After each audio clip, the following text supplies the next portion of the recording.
बिस्मिल्लाहिर्रहमानिर्रहीम एंड अस्सलाम वालेकुम।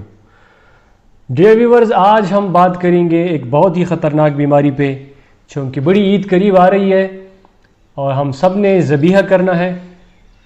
स्लाटर ऑफ एनिमल से वाबस्ता ये बीमारी जिसको कांगो फीवर बोला जाता है या जिसको CCHF भी बोला जाता है। टेक्निकली CCHF से मुराद क्रीमियन कांगो हेमोरेजिक फ़ीवर है।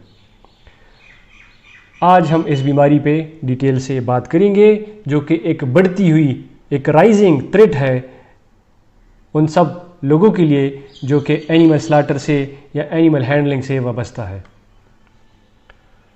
इस बीमारी की तारीख कुछ यूँ है कि ये सबसे पहला केस इसका 1944 में क्रीमिया के रियासत में इसका पहला केस रिपोर्ट हुआ था और इसका दूसरा केस 1969 में कांगो में रिपोर्ट हुआ था। इसलिए इस बीमारी का नाम क्रीमियन कांगो फीवर रखा गया, क्योंकि इसका पहला केस क्रीमिया में रिपोर्ट हुआ और दूसरा केस कांगो में रिपोर्ट हुआ, इसलिए इसका नाम क्रीमियन कांगो फीवर रखा गया। इसकी ज्योग्राफिकल डिस्ट्रीब्यूशन कुछ यूँ है कि ये सबसे पहले अफ्रीका में पाई जाती थी, यूरोप के कुछ ममालिक में, फिर मिडिल ईस्ट में आ गई, अब एशिया के अक्सर ममालिक में ये बीमारी आम पाई जाती है। इस बीमारी की मॉर्बिडिटी और मर्टिलिटी पे अगर बात करें तो ये एक सीजनल ट्रेंड फॉलो करती है, क्योंकि ये बीमारी यूजुअली टिक्स से लगती है, तो इसलिए ये बीमारी गर्म मरतूब इलाकों में और मौसम गर्मा में ये आम पाई जाती है। इसका स्प्रेड जो है वो ऑक्यूपेशनल एक्सपोजर की वजह से होता है, जैसे कि फार्मर्स, शेफर्ड्स, वेटनेरियंस, वो लोग जो कि स्लॉटर हाउस में काम करते हैं, वो लोग जो कि जानवरों को हैंडल करते हैं, और हेल्थ केयर वर्कर्स, इनमें ये बीमारी का तनासुब ज़्यादा पाया जाता है। या वो लोग जो कि रिक्रिएशनल पर्पस के लिए हाइकिंग और कैंपिंग पे जाते हैं, तो जिनका वास्ता टैक्स से पड़ सकता है, उनमें भी ये बीमारी लाहक हो सकती है। इस बीमारी की मोर्टेलिटी रेट बहुत हाई है, यानी कि 10 to 80%, मतलब कि तकरीबन 80% लोग जिनको ये बीमारी हो जाए, खुदा न खास्ता उनकी डेथ हो सकती है। इसलिए एहतियात बहुत ज़रूरी है। इसका हाईएस्ट रेट मोर्टिलिटी का तब होता है जब टिक बाइट कर लेता है, उसके बाद मोर्टिलिटी रेट काफ़ी हाई होता है। और फिर कुछ जियोग्राफिकल एरियाज़ भी ऐसे हैं जिसमें मोर्टिलिटी रेट दूसरे जियोग्राफिकल एरियाज़ की निस्बत काफ़ी हाई होता है। एनिमल्स जो है उनमें भी ये बीमारी टिक बाइट की वजह से ये बीमारी आ सकती है, लेकिन most of the time ticks जो एनिमल्स हैं ये एसिम्प्टोमेटिक होते हैं, ये कैरियर्स होते हैं पोटेंशियली, मतलब जानवरों से ये इंसानों में आ सकती है, लेकिन ख़ुद जानवरों में ये बीमारी के इलामात नहीं पाए जाते। इसलिए हमें ज़रूरी है, क्योंकि ईद आ रही है आगे, तो हमने एनिमल्स को हैंडल करना है, हमने एनिमल का स्लाटर भी करना है। सारे लोग, हमारे घर के बच्चे, बूढ़े, ख़वातीन, मर्द, सारे इस प्रोसेस से वाबस्ता होते हैं। इसलिए आजकल इस बीमारी के लिए एहतियात बहुत लाजिम है।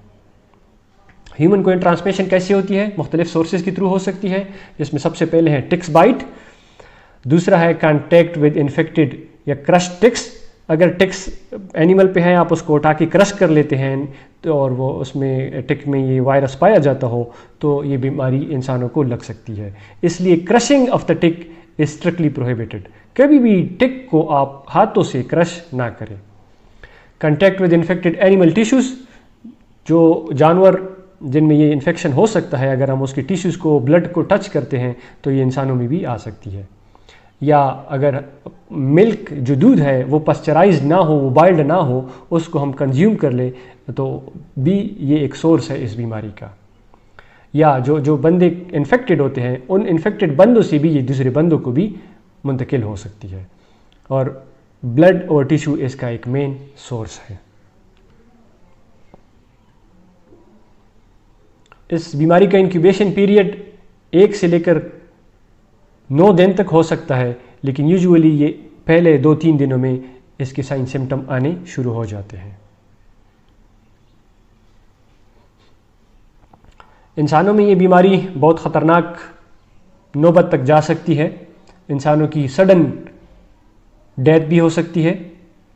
जिन इंसानों को ये बीमारी लाहक हो जाती है उनमें चिल्स आते हैं और उसको हेडेक्स होती है, डेजीनेस होती है और फोटोफोबिया मतलब रोशनी से उनको डर लगता है। निक पेन, यहाँ पे शोल्डर पे निक पे पेन होता है और नाजिया वोमिटिंग उनको हो सकती है और नॉन ब्लडी डायरिया भी हो सकता है। और इसके साथ साथ उसका हार्ट रेट भी काफ़ी तेज़ हो जाता है और ब्लड प्रेशर भी कभी कभार चेंज हो जाता है, कभी बढ़ जाता है तो कभी कम हो जाता है।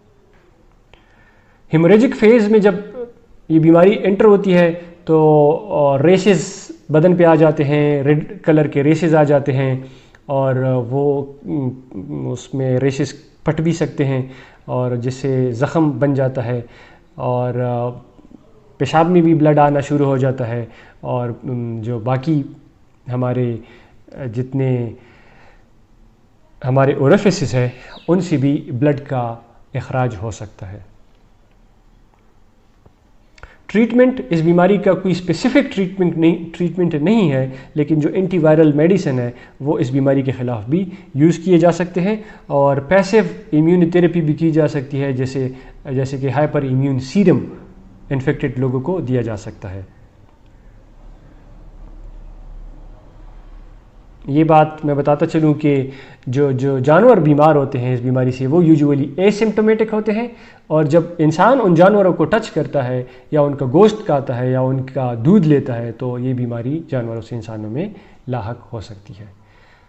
बड़ी ईद आने वाली है, आप सब ने एनिमल को हैंडल करना है, उसका ज़बीहा करना है, तो अपना बहुत बहुत ख्याल रखिएगा। Thank you.